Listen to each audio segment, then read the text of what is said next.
say is the education and community involvement. I didn't see there was enough community people here to hear about this great group of academics that have so much power and that can share with us, but our educational system and our parents need to know that there's support for them to go forward and advocate on behalf of their child. So we need more parents involved. We need the academics to let us know how we can embrace the education system and get help for our children. It's all about education, and that's easy. My name is Lola Iduye, and I'm a grad student at the School of Nursing at Dalhousie University. I'm originally from Nigeria. I would say we really need to come together first. Like, there's still segregation in the real sense of it among we Africans. Like, we have African Nova Scotia, we have some of us who came through immigration. But if those who come through immigration don't see themselves as fitting into that part of African Canadian, we might not move forward. So we really need to come together, have one voice. United we stand and divided we fall. As soon as we can come together, then we can think of the actions.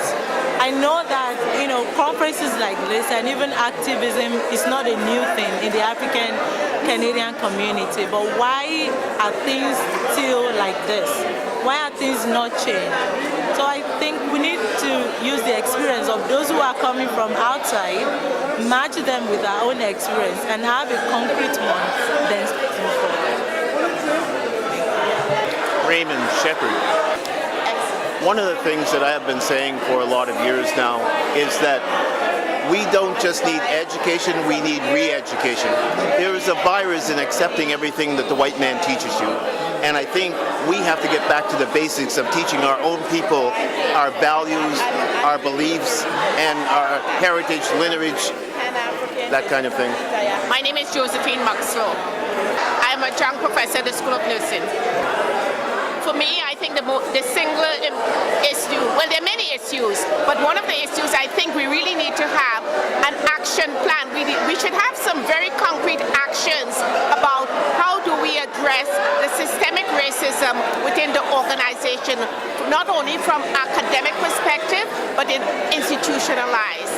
Because I think if we don't come together, and we need to come together as a whole community of black professionals and community members to be able to say, how do we take our rightful place so we can move forward? And one of the biggest barriers is the institutional racism that is so subtle that really impacts the spirit and the soul and take away the creativity that we have to contribute to this organization. Wilburn Hayden. I'm at York University. I think reparation is what I would think would be, and you can go after reparation, but I think a lot of things you can pick up under the notion of reparation. So that's the force I would go with. Steve Carrington, 3 Mile Plains resident. It's built around the action pieces, I think, Harvey. We need to have more community discussion about how we can empower them to help support us as we try to move some of our issues forward, right? We want parents to be empowered. We're kind of saddened when they don't, but I'm not completely sure that we've equipped them enough to do the things that you and I and Bernadette think need to be done, and we can't do it without them, because I don't think they're listening to us. I really don't think the system will listen to us, but they'll listen to the parents and the communities. And we've talked about that for so long. We thought if we shared with people the racial achievement gap, that the parents would go crazy. They haven't. And it's wide, and it's getting wider. And that's just one thing. Falami Jones. Rosalind Hampton. I'm going to give you 2 things. One, because this right here is a beautiful new bond, and I think that conferences and spaces like this allow room for people to engage, connect, and recreate. So I'm going to say that first. And then second, I would say the value of blackness for me has kind of been resonating.